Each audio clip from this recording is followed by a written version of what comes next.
On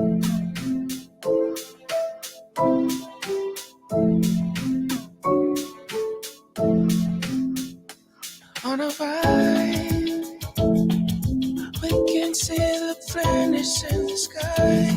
It's great junction. You and me together, love alive. It's great junction. Even when I close my eyes, I see the planets they aligning in the sky and cosmos. Feel the vibes of the spine, lift your mind, help it shine. Baby, won't you come close? And we roll in my arms with your cosmic natural charms. It's you, I love you the most. Yeah, you put up inside and put it cosmic batteries. It's got us traveling on a solar sort of high road.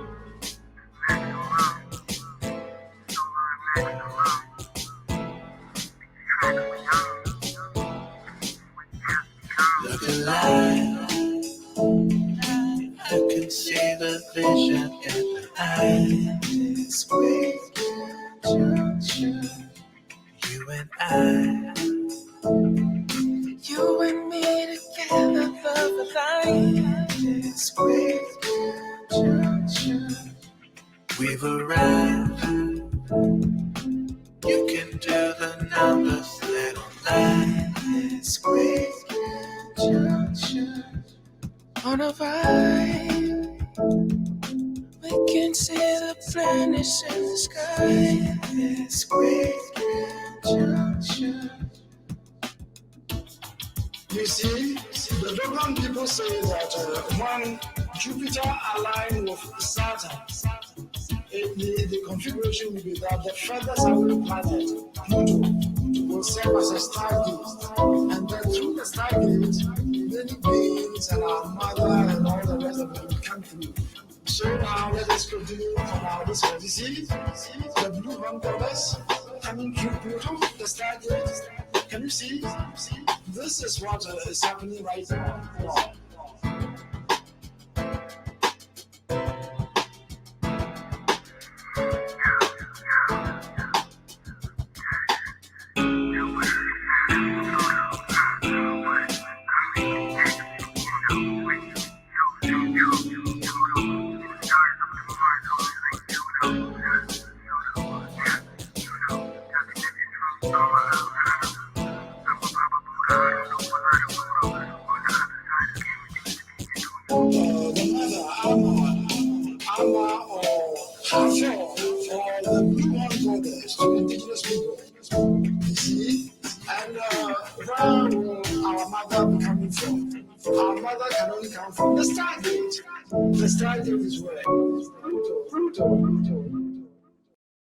Welcome to Harmonic Convergence 2020 to 2028 and the Galactic Spin.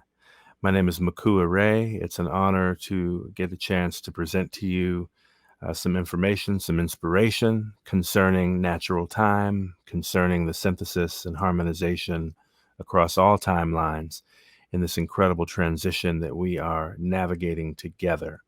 So I'm tuning in with you all on behalf of the Harmonic Convergence 2020-2028 Facebook page and my great collaborator and like-minded brother, my analog kin, none other than Ruben Ginas, the Solar Skywalker, who has been doing some incredible documentation and research over the past 8 years, really since the beginning of the galactic synchronization back in July 26, 2013.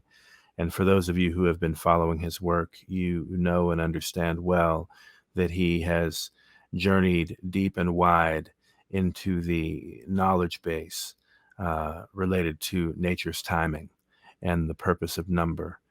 And so we would like to continue in the exploration here tonight to unpack a bit of some of these reflections and these insights that have been gathered over the course of the past several years, as well as some new insights, new knowledge that is continuing to reveal as we navigate in the work of synchronization, in the work of harmonization, and in the work of synthesis of these various knowledge sources.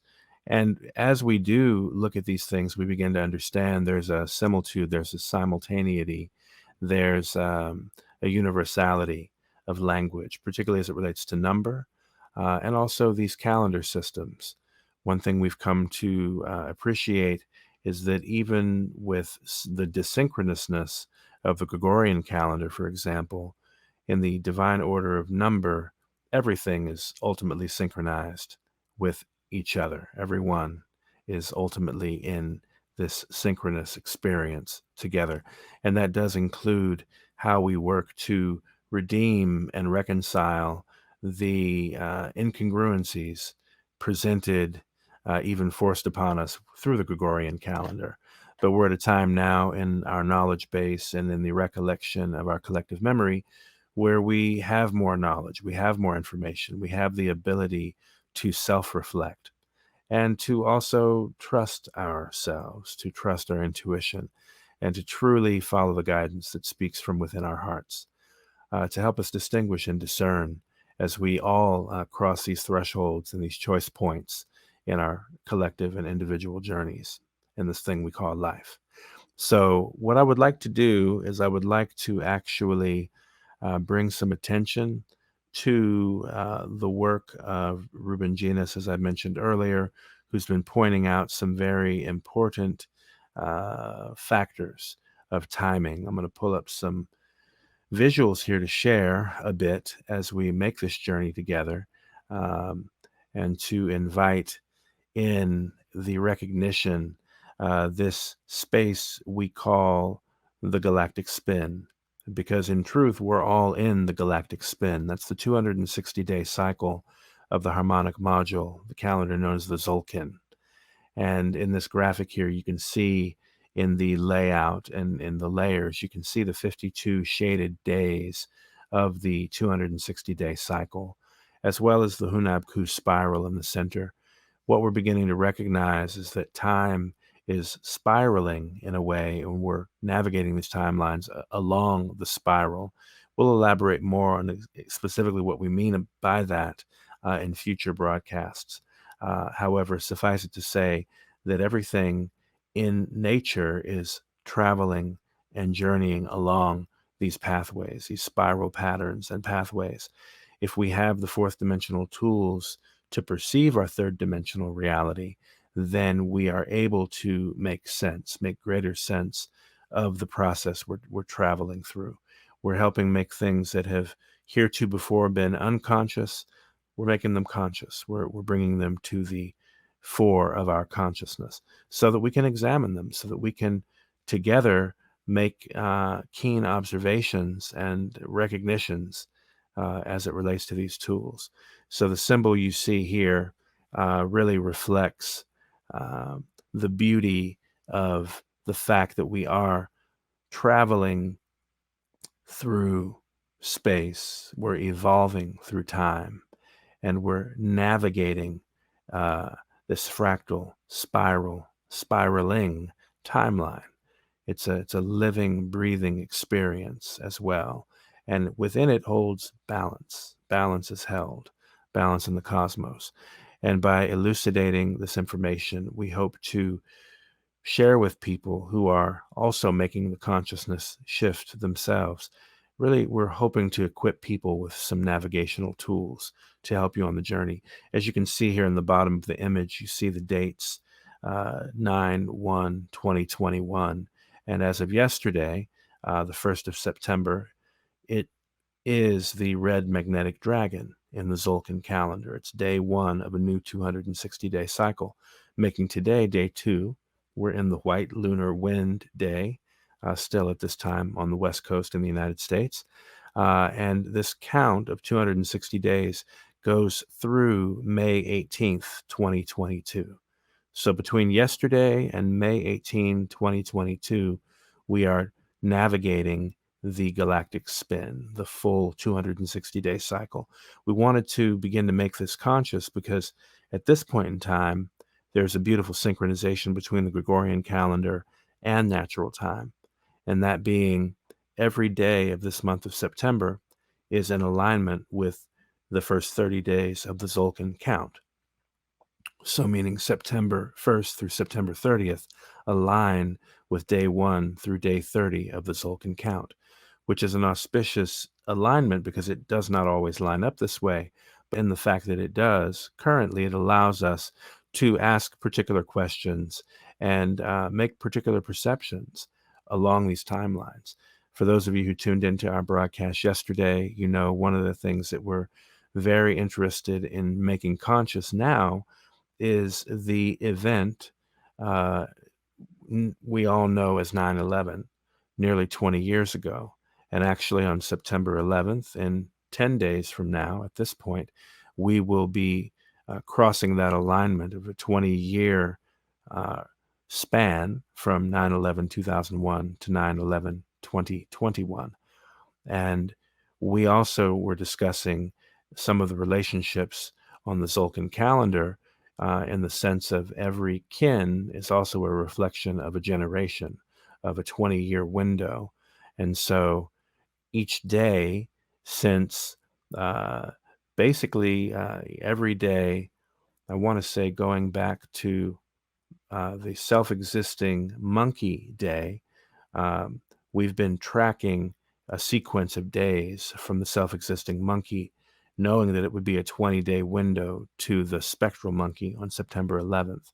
So as we're transiting this window, it gives us an opportunity to look back through the spiral of time to some events that have had a great impact on where we find ourselves now. And also through the spiraling of time, we can recognize some of the mirror, parallel reflections and realities emerging in our third dimensional experience that are important markers. We discussed yesterday the U.S. military ending the war in Afghanistan, pulling their people out of Afghanistan. And we won't get into much of characterizing the conflict, but suffice it to say that recognizing the synchronization and the synchronicity of this span of 20 years, what does it actually mean? And we can begin to ask ourselves reflectively some of what that may mean to us and what may come up from within us in terms of what we're navigating together. So in light of that, we want to do our best to make conscious this transition point, as Jose Arguelles described it as the biosphere-noosphere transition, and very much quite an important transition. It can't really be overstated. We find ourselves in the phase of this now, and in this process, we're somewhere in a landscape regarded as the technosphere. And, you know, as we are navigating this technosphere, we want to become more coherent and aware to the expansion of the technosphere over this past 20-year window. Because it's something that we're immersed in now, we don't necessarily have a chance to sometimes zoom out and appreciate how much it's become a part of our lives, almost without us thinking about it. But the technospheric era that we've been immersed in really over this past 20 years is quite unbelievable when we really reflect.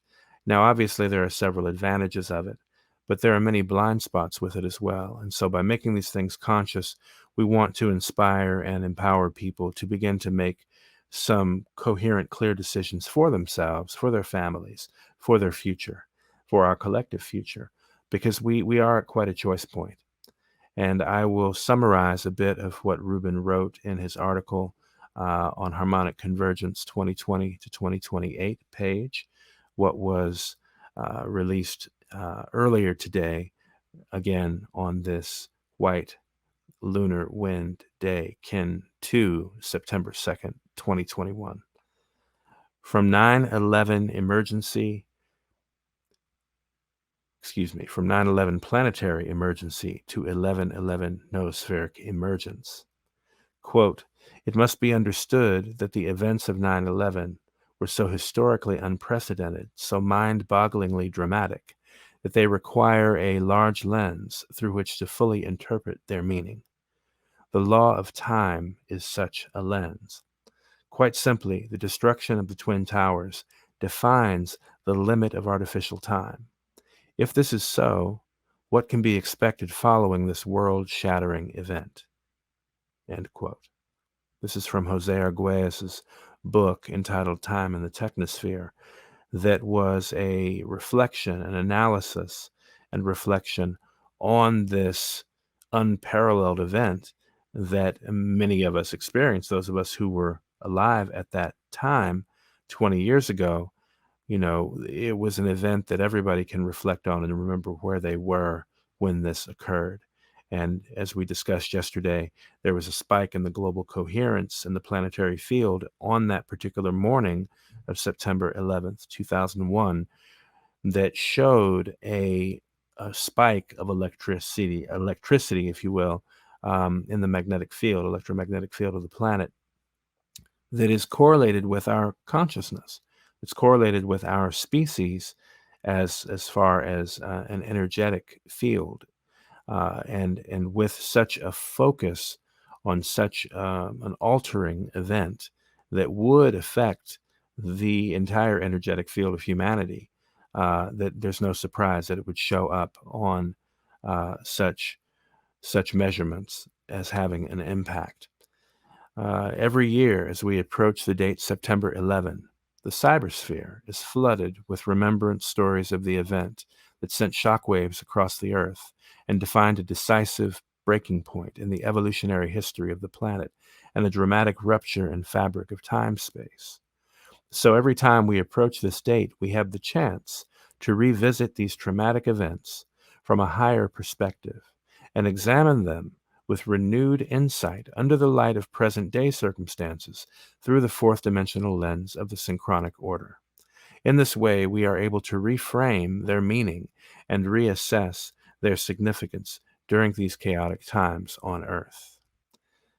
I wanted to point to the book authored by Jose Arguelles, again in 2002, Time in the Technosphere, The Law of Time in Human Affairs.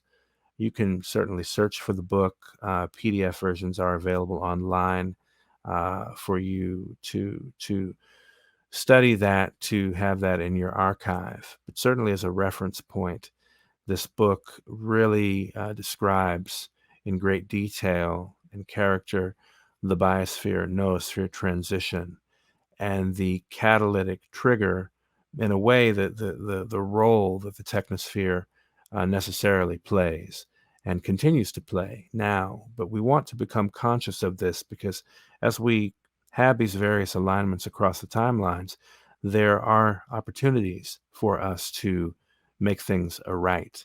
In other words, acknowledging the, shall we say, more traumatic events, making them conscious, coming to terms and reconciling them, finding redemption through them and for them, and the impacts that have affected us all.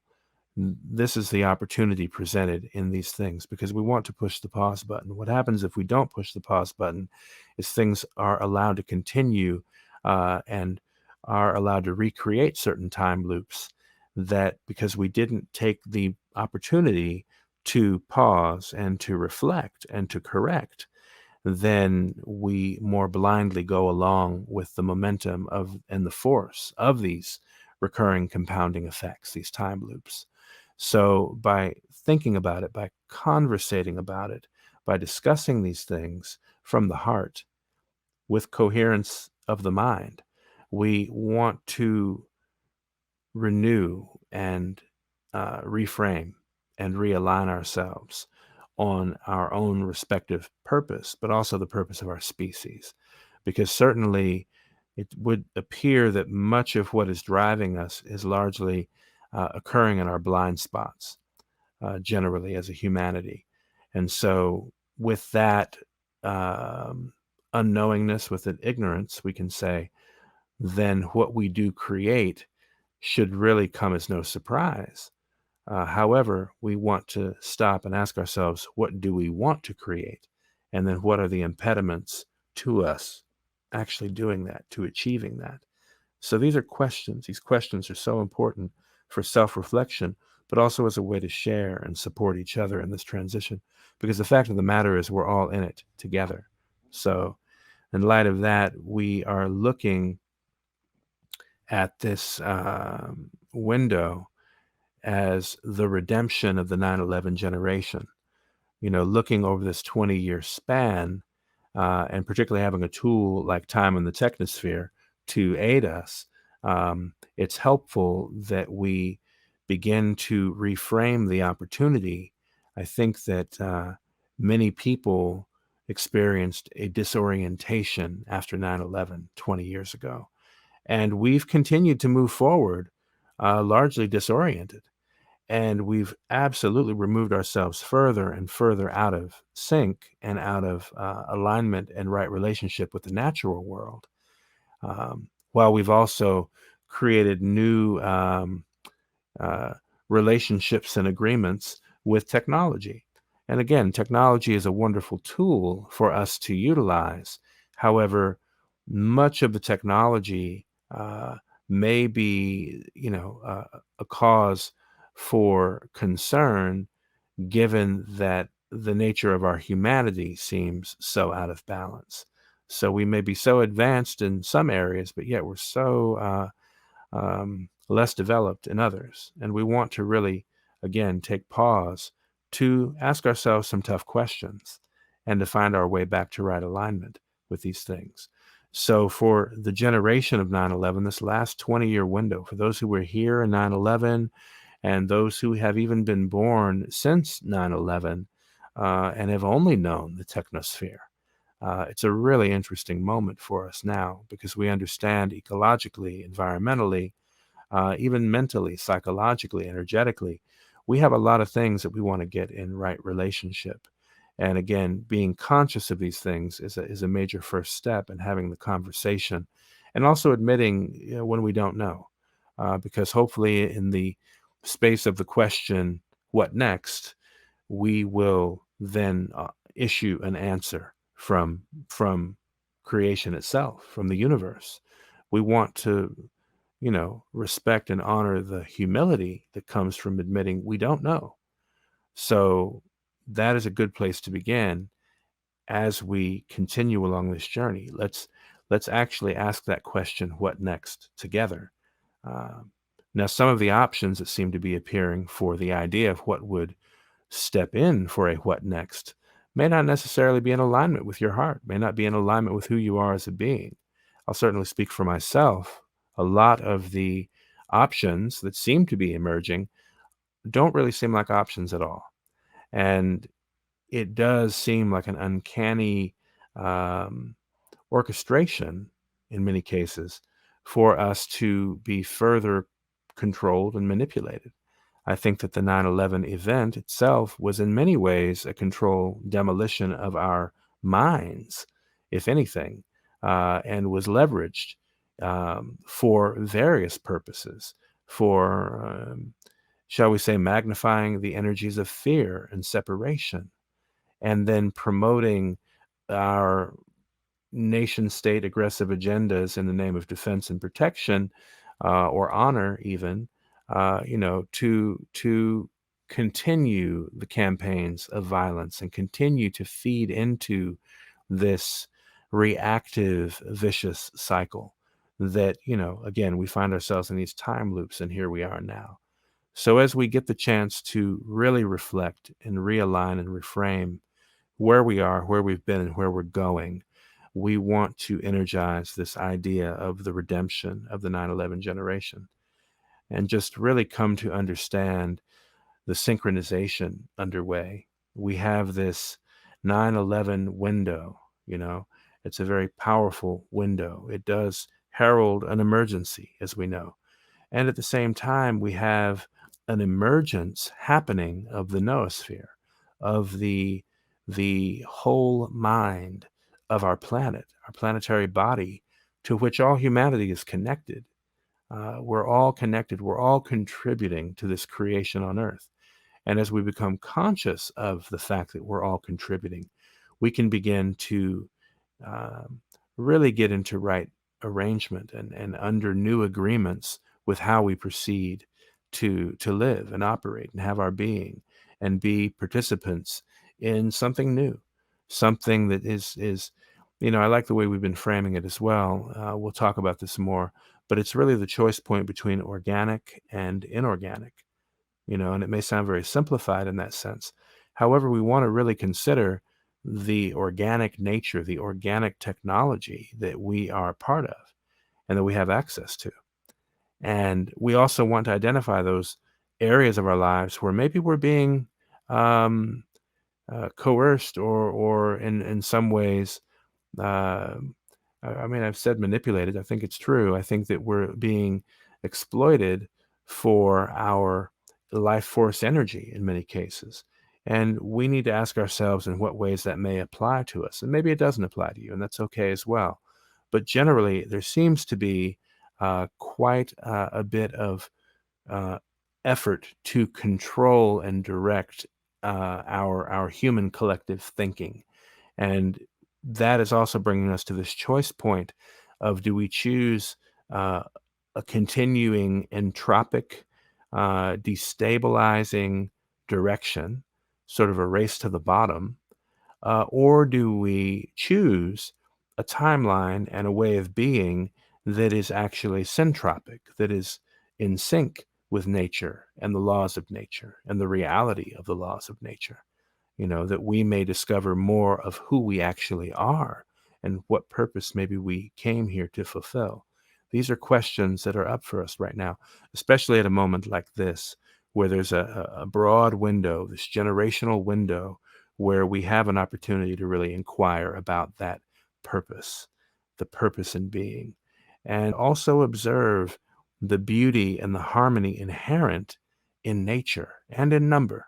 That's one of the things about this work, is that you begin to really communicate in the beautiful language of nature as number, and time is art, and it's our opportunity to be creative contributors in this experience, in this initiation of life. So on this lunar wind day, I'll go ahead and even read the affirmation for today because it's obviously fitting. I polarize in order to communicate. Stabilizing breath. I seal the input of spirit with the lunar tone of challenge. I am guided by the power of timelessness. And you can see the glyph for the white lunar wind at the top of the image here, at the top of the crown, adorning the crown. And that lunar tone of challenge is also the moon we're in, which is the lunar moon of challenge. And being that the moon and the day bear the same tone, it makes today a magic turtle day. So as I mentioned, we're near the end of the day. Now we're wrapping up the day here on the West Coast in the United States. But, I know the day has certainly been in some ways compounding in a sense of the feelings of challenge. And yet what I find is that it is our challenges that help our gifts emerge. And so we're going through a window where we're being pressurized such that our gifts will really guide us and be that which we bring forth. We allow that to emerge to help clear the way and clarify the way for ourselves, respectively. So that is how we want to consider the energy of the lunar tone. And tomorrow we move into the electric night, blue electric night. We have some special music to share with you all as well. At the top of this broadcast, I was playing a song called Conjunction. And Conjunction was a song recorded on a Celi day.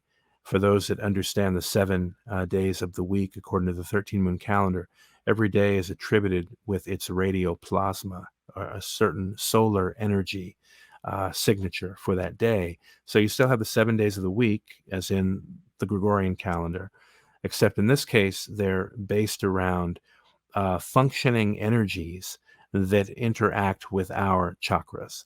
So it's a beautiful high science to consider, but that every day bears a radioplasma. So you have Dali as day 1, which relates to the crown chakra. Seli, day 2, relates to the root chakra. And tomorrow we'll move into the day 3 of the arrangement, which is Gamma Day, which is the third eye. And then the sacral chakra shows up on the 4th day as Kali Day.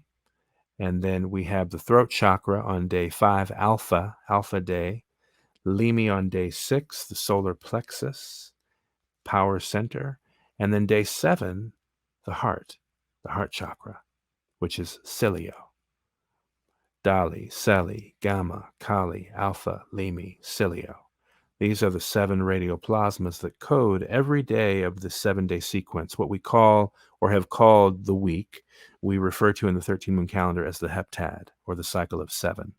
So we look at these codes, we understand this language is in many ways a new language for most. These are terminologies that are part of a new knowledge base. And this knowledge is galactic. I mean, this is what we're here for. We're here in this galactic spin. One of the reasons we want to do this broadcast going forward is to put a galactic spin on news and information, to really take a 4th dimensional lens to help us navigate 3rd dimensional affairs. That's one of the beautiful benefits of for oneself adopting the lens of natural time, is because it avails to us unbound creativity, creative perspective. And in that, we, as a higher perspective, we start with the baseline that everything is interconnected. Everything is interconnected. So from a 4th dimensional perspective, you start there as the baseline. So everything from there is already on the presumption that everything is interconnected. When you start from that perspective, it allows for a greater clarity. And so with that in mind, we, again, as we're traveling through this redemption of the 9/11 generation, I want to read a little bit more from Ruben's article. And then I would invite you to visit the article yourself and read this, among other things. He's been writing a wonderful record with important reflections that certainly we want to find new and different ways to illuminate for folks, and to help make it plain as well, because some of it can be complicated, sometimes a little bit cerebral it may seem, yet it's all anchored in the heart, without a doubt. So going on, the redemption of the 9/11 generation. 20 years marks the span of one generation. In other words, 2021 marks the completion of one entire generational cycle since the events that triggered the, quote, war on terror, end quote, and consequently the current geopolitical chaos we are witnessing taking place in Afghanistan. The, quote, 9/11 generation, quote, end quote, grew already wired to the technosphere, with the internet at their disposal since childhood. Nonetheless, it is a generation born out of trauma and confusion. The chaotic end of the 20-year intervention experiment in Afghanistan has been the main focus of attention during the past 2 weeks. The images we have been seeing in the news are just the echoes of this trauma. Considering the other multiple crisis scenarios playing out on Earth after 20 years from the inevitable event, which the event of 9/11 and the destruction of the Twin Towers was referred to as the inevitable event by Jose Arguelles in Time and the Technosphere, and the heightened state of confusion in the vast majority of the human family, we considered relevant to bring back to memory some fundamental concepts and present a synthesis of this difficult chapter for humanity from the perspective of the synchronic order, from a 4th dimensional perspective. This exercise may allow us to comprehend current world events within a larger fractal context and as an integral part of the theoretical framework presented by Jose Arguelles in his groundbreaking book, Time and the Technosphere, The Law of Time in Human Affairs, which again will show there and encourage people to find the book for themselves. It may be available for sale in some places. You can certainly find a PDF for it online if you look for it. And as we go on to say the law of time and human affairs, we hope you can find these updates insightful and useful as we complete this 20-year cycle. Time to redeem the technosphere. Facts. It is time to redeem the technosphere, I'd say. 9/11/2021 represents, therefore, a decisive threshold for humanity. The closing of this 20-year cycle is highlighted by the completion of key chronological milestones within the 28-year redemptive timeline that Jose Arguelles introduced in Time in the Technosphere, the Law of Time and Human Affairs. Arguelles' life and work were deeply affected by the events of Hiroshima and 9/11/2001, and his perspective on them was summarized in this book, where he clearly identified this time-splitting event as the inevitable event, an event of such magnitude that, quote, defined the limit of artificial time, represented by the fall of the Twin Towers. Time in the Technosphere, the Law of Time and Human Affairs, remains still to this day as one of the most powerful testimonies of Arguelles' legacy on planet Earth.